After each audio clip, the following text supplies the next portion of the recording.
96.7 The Beat, the A, hip hop and R&B. What's going on, world? I'm Moran, the man, and I'm in the presence of a legend. Oh, you man. know, really, really nice with the pen. Goes by the name of Poo Bear. Happy Clap it up for birthday. Poo Bear. Thank you. Okay, so you got people in the room. Nobody wants to clap for him, but all right, it's all good. Thanks, man. Yeah. Hey, man, none of That's your a people lot. Dang, that's messed up, that makes man. me insecure. Oh man, that's crazy. That's crazy. So yeah, man. So it's very rare that we actually get to talk to a songwriter. You know what I mean? Like usually you see rappers, the producer, and engineer from time to time, but very rarely do you actually have songwriters that do interviews. So I know your catalog. You know what I'm saying? You definitely have put in work. Pretty much my whole life. So, pretty much. So I just, let's start from the beginning. How did you really get started when it comes to writing songs? Really, Stevie Wonder inspired me when I couldn't do anything at all, and I had no abilities, and it just gave me the will and the inspiration to want to create music that made me feel the way his music made me feel. Right. And then, we went through a tornado and ended up moving to Atlanta, 1989, 1990, and started putting together kids groups. And then I just remember my cousin Bear Sills discovering 112 at a talent show in 1993. And I just remember him moving to New York with 112 and signing the Bad Boy. And he told me, he was like, you can make money writing songs.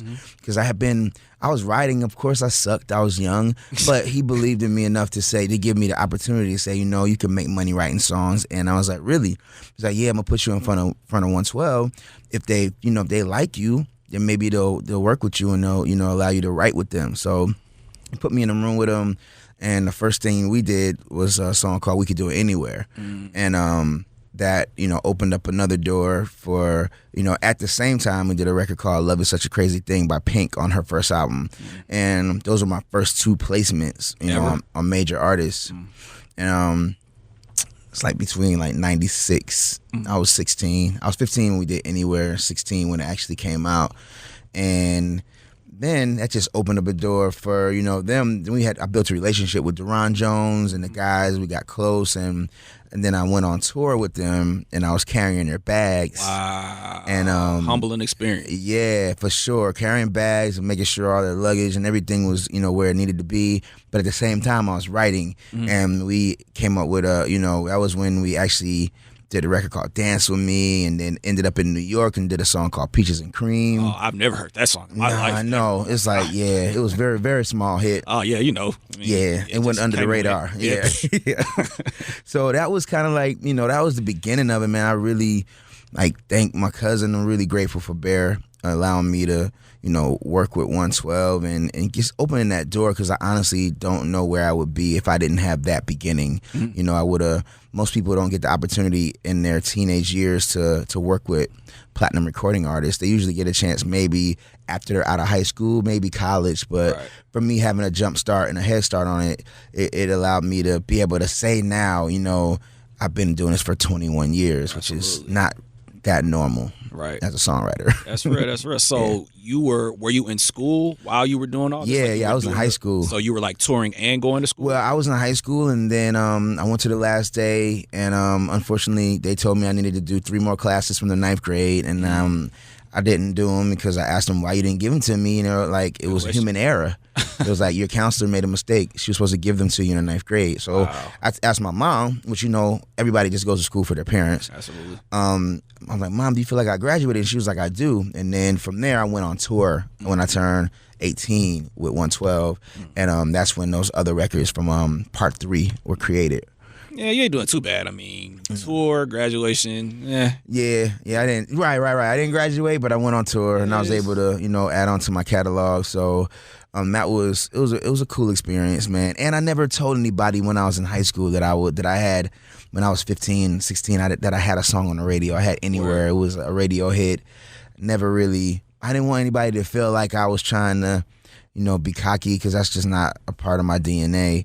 So I kept it a secret, And then 112 some of them would pick me up from high school, and then people were like, man, I think I saw Slim pick you up yesterday, or I think I saw Mike. So they start figuring it out. But so what was that like? Like, how did you keep that under wraps? Because I ain't gonna lie, like if I'm 16, I'm going on tour with platinum artists, I slip Mike Cap. I ain't even gonna lie. Right. Well, just to clarify, I didn't get a chance. I didn't go on tour. I was still in high school when I was 16, but we did do the record called "We Can Do It Anywhere" when I was in high school. Word. So it wasn't that I was on tour and I was leaving school. I never skipped school. Okay. But I did have a radio record, a hit radio record on the radio, and I just didn't want anybody to feel awkward or be jealous or envious, so I just kept it a secret. Yeah. And move in silence. Yeah, that's it. And it was cool, and people started to figure out, they would see me with a Bad Boy jacket on.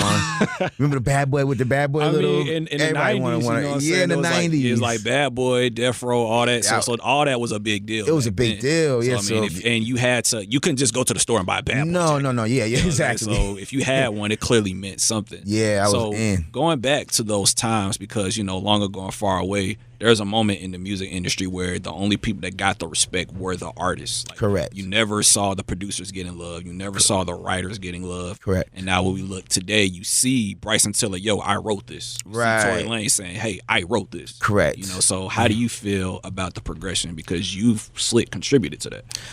It's crazy, man. Like, even when you look at certain award shows where they'll have producer of the year, they don't have songwriter of the year, and it's just like nobody's going around humming the beat. When people hum the song or when they walk around singing, they're not singing the beat, they're singing the song. So it's like, it was always weird because I was credited on albums and I got my publishing. Okay. But as far as, artist goes, I always respected being in the background because we have to sell records, and the fans have to feel like, these songs are coming from the person who they want to relate to. Right. So if it's like, well, it's this guy named Poo Bear that really thought of this, then it's like, well, who am I really a fan of? Like, whose lyrics am I a fan of? Like, I really relate to the person who actually created the word. So I always understood that the perception of it had to be the artist did it, and I always, as I got older, I always just said, like, let's just say we did it together, what I mean? That way it doesn't take anything away from you, and it gives me a little bit of credit, a little bit of notoriety, and it was weird because a lot of artists, they really didn't want to acknowledge me, and they wanted to be like, they wanted to perceive like they thought of the stuff, which, I got used to, and I got desensitized to, and actually was just like, you know what, I'm good. As long as I could take care of my family and I could take care of my mom, I'm good on people knowing that I wrote it. And then as it got even more and more, when people, they would just, blatantly just create stories how they created these songs. I'm just like, then it got a little offensive. Yeah, please, like, explain that. Yeah, just when you write a record and then you go on, you're watching TRL back when TRL was on, like really popping, and you hear somebody on there saying, well, where were you? What were you doing when you created this song? And I really don't want to put anybody out there. But it was like, what were you doing when you created this song? And I'd be like, yeah, when I was just driving and I was going through this and that. And I'm sitting in like these labels watching this with the executives, and they're like, I'm so sorry, Pooh Bear. Wow. So I went through that, and then, thank God, I got the blessing of, meeting my little brother, Justin Bieber. Yeah. That blessing. It was a blessing that has, I would have thought, I don't care if he ever mentions me at all. I'm just blessed to work with him and be in his presence. He's definitely shouted you out, though. Oh no, every radio interview, every article, every television interview, when they mention purpose or journals, Pooh Bear, Pooh Bear, Pooh Bear, Pooh Bear. So it was just like, it was to the point where it was awkward because I'm like, man, I was so used to not getting that credit that I was like, hey, you don't have to mention me. He was like, nah, I want the world to know that, they deserve to know where this stuff is coming from, man. Like, people need to know. I honestly agree with that. And I don't think it's a matter of I want all the shine, right, but you still contribute. It's just honesty. You know what I'm saying? Like, it's just being honest. You're not saying I made 112. Correct. No. But you did help. I helped. Yeah. Without question, you did help. Yeah. So. And it was one of those things like, I don't know, man. I think it's just weird that, it took all that, through all the albums and everybody I worked with, it took Justin Bieber to actually be the one to, to support and say my name out in public. And I was just like, wow, I would have never imagined it being him. I would have thought he would have been the one that, out of everybody, would have kept me the biggest secret, and it was the complete opposite, which showed a lot about his character, and how secure. It's a lot to do with security, right? And not trying to look like, oh, I wrote it, I directed the video, I did the choreography. A lot of artists, they just wanted to appear as though they did everything, the promotions, marketing. So it just showed a lot about his character and how secure he was as an artist and as a superstar. And I'm thankful because it opened up a lot of doors, and a lot of people think that was the beginning of my career. Which is not. Yeah, but it was, how it kind of worked in my favor, because people can get naturally tired of people. You can be around your pet and need a break from your dog, just because it's like, man, I just need a break from you. Right. So, a lot of taglines and songs, and a lot of, when people really know it's you and you keep over and over again, eventually it's gonna get dated and tiring. You're not gonna. And when you hear that tagline that comes in the beginning, you're gonna be like, man, I don't wanna. But to be fair, because I agree. We're all music lovers here. Sometimes you just want to go straight to the songs. Right. But I do feel like, because we all have heard stories in the music business about how such and such got robbed. Yeah. Like, such and such made this beat, such and such wrote this hook, and they didn't get paid for it. Correct. So I kind of feel like, thanks to people like you who clearly went through the things. I went through all of that. That's what I'm saying. You went through certain things. So now maybe Tory Lanez, they got to go through that. You know what I'm saying? Right. Maybe now Metro Boomin ain't got to go through that. Correct. So This is true. I just feel like it just cuts with the territory. That's all. Yeah, it does. Yeah. So going back to you, my first real introduction to you face-wise, I remember they had you on Making a Band, working with Danny D. Kane. Yeah. And I remember stories. like when it was like really like getting around, people were saying that you really taught them how to sing. Because I remember this. No, there's no shade. There's no shade, but it did happen. Like, because I remember the episode, studio session. Yeah. Like, no, you gotta do it like this. Yeah. No, you gotta do it like this. But as time went on, they did get better. Right. So what is it like for you when you're in a scenario when you have to work with a new artist? Do you get nervous? Is it like, okay, let me hear what they got, and then I'm gonna make this my own? What's it like for you working with Yeah, it's definitely never nervous, just because, I just been doing this for so long, and I really believe in myself and my craft. And I've gone through so many trial and errors that it's like I fine-tuned and got majority of the whackness out of my system. Okay. Like I was saying last night, you write so many whack songs to get to one semi-decent song. You'd be like, oh wow, all that other stuff for years and years sucked. Not saying it wasn't necessary, because I necessarily had to get it out of my system. But when I work with a new artist, it just gives me that much more security, just knowing that I can be put in any situation. And it always helps to be able to hear the artist, to hear their voice, and to be able to know, like, how can I make this better? Like, and the goal is to bring the best out of them. So, if I hear you get a line, it might sound cool, but I know you can get it better. I'm going to tell you to do it again. I'm not telling you to do it again to be, facetious, or to come off and be disrespectful, or to make it seem as though, I'm, using these tactics like military.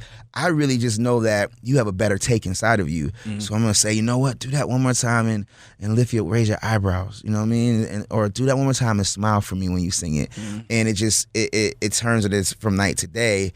And my goal is, like, when you listen back, I want people to say, wow, I've never sounded like that before in my life. And if I don't get that at the end of my session, I did something wrong. Word. And that means, and I have to be honest enough with myself and real enough with myself to know when I could have done better, And so just hearing artists, initially before I actually do a record on them, it allows me to say, wow, you're really great in this range right here, but all your prior records were recorded here. People haven't really even heard your actual, range where you have your best potential. So you have to be able to see that and read that and apply all that into my session. And at the end of the day, I need for everybody to say, this is amazing, genuinely and honestly, not just because they're my friends, or not because, they're caught up in the Pooh Bear hype, but genuinely, like, you genuinely love this. And I want the artist to feel like, whoa, I didn't even know I could sing like that. I didn't know I could hit those notes. Right. So yeah, and one thing I could say about that episode in particular, like y'all, because most sessions, as we all know, are private. Yeah. So we really got to see, wow, this is how you really make a record. Like, yeah. This is how you really do it. Yeah. So it's good to know that you don't really get nervous in those type of situations. No, man, just because I just know that I'm just working hard, and I just want to win. I just want the best. And a lot of people get thrown into those situations and they don't know how to control the outcome of it. And that's where the natural nervousness comes from, because they're kind of experimenting. They're practicing on you. I mean, because it's like in that situation, like how was it for y'all? Because we're talking about, it's one thing when you have Justin Bieber, who most people said he was going to be a star from the jump, but you were in a scenario with 5 people, never did anything together at all, and you literally created that. Yeah. Like, how did you like pull that out of yourself? Just knowing that I'm not gonna settle for less, and I think it boils down to that. Like, what are your goals? Like, is your goal just to record a song and then go home, or is your goal to record the best record that you've ever done before, that this artist has ever done before, and prove a point that my existence in the scenario actually played a big part and makes a difference in the overall outcome of the recording. Word. And just understanding that and making that my goal in every session, and never feeling like just because you did that take or just because we recorded the song is great, because that's not how it goes. If there's a chance it could be better, I want to make sure it's the best that it could possibly be. And it might take 3 hours. It might take us coming back the next day to revisit and revise, listen to it and be like, oh, you know what? Get back in the booth and let's nail that line right there, because I don't believe you on that line. And as long as it's consistent and you're not, I'm not, just allowing anything to fall through the cracks, then when you play it back, everybody should be amazed and in awe to hear it, just because of how much effort and energy and time we put into it. That's real. That's real. So speaking of time and energy, it's been brought to my attention that you got an album out. Yes, sir. Yeah. So this is like your first like official. Yeah. Okay. And just to clarify, I didn't put this album out to be a singer. A lot of writers and producers, get success and then they want to be famous. They want to be like, nah, I'm gonna sing the song, or you can only have this song if you leave me on it. And for me, like, honestly, I just want to be a curator. I'm singing on a few of these records, but at the same time, I wanted to be a curator to release an album that would hopefully be put on all the different playlists, and not just have an urban album, not just have a pop album, have reggaeton, have reggae, have a country song. So that way, I just really wanted to, try my best to do, all the genres that I love at the best that I could possibly do them at, and be a curator and do it once a year like a birthday and put it out. Pooh Bear presents birthday music, and hopefully be able to have these rap records on this station and these pop records on, and that way, speaking into existence, and that way I could literally, I don't leave anybody out, and I feel like a lot of times music kind of alienates and separates people as opposed to bringing them together. Word. And I feel like this album, this body of work, was done intentionally so everybody can have something they can listen to. One person, might not love that record, but then the person that loves that record might not love that record, but at least they have something. They come to dinner. You might be a vegetarian. You might love fish. You might love steak. All right, well, let's give you all the food sources. A buffet of music. A buffet of music. Yeah, that's what it is. It's really a buffet. That's a good way of looking at it. I never looked at it like that. Hey, that's what we're here for. Yeah. So do you have, you have a long catalog, you've been doing this for years. Yeah. Is there anybody that you haven't worked with that you want to work with? Celine Dion. Okay. Yeah, speak that into existence. Yeah, okay. Celine Dion. Cool, Say it one more time. Okay. Hey, Celine Dion, Pooh Bear wants to work with you. All right? He wants to work with you. Yes. That's the only one? And you know what?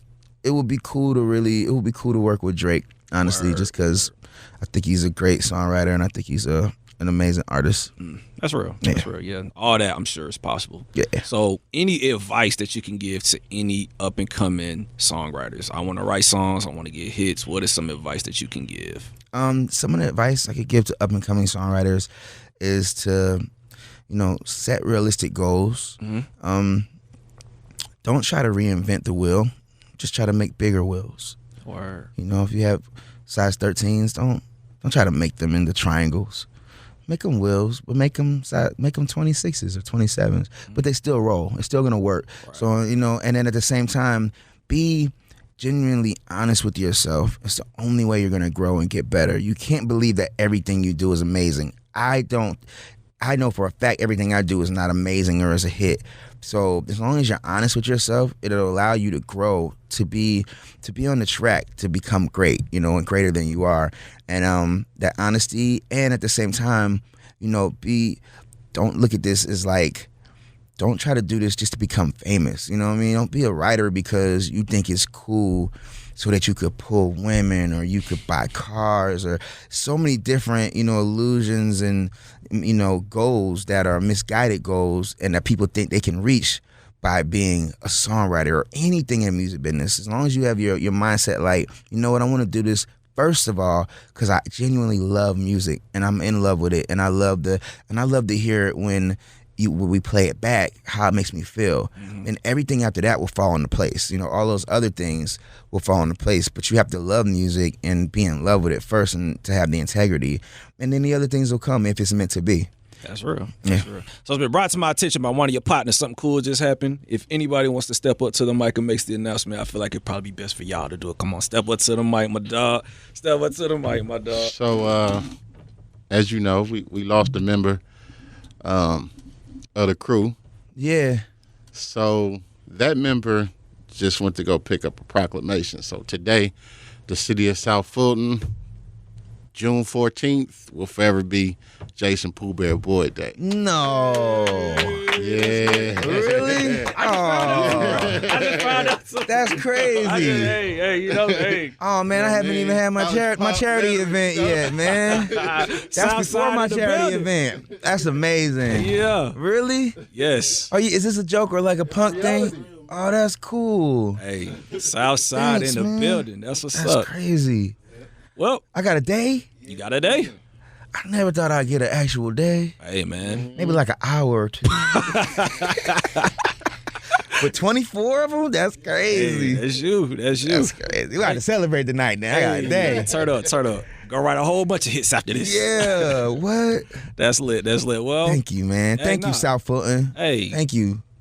That's cool, man. Very cool. Hey, man, thank you. Thank for you, having man. me on here. Thanks for pulling up, man. Because of course, talking to a legend. Hey, anything you need from me on any level, music, anything, just we'll exchange information, and I won't let you down. Oh, hey, I'll take your word for it. Okay, it's all good. Like I said, I'm just grateful to have this conversation, man. I know who you are. Oh man, I know who you are. I'm here. Thank you. So yeah, thanks for pulling up, man. Yes, sir. I'm Moran the man. 96.7 The Beat. Pooh Bear in the building. We out. Happy birthday. Happy birthday.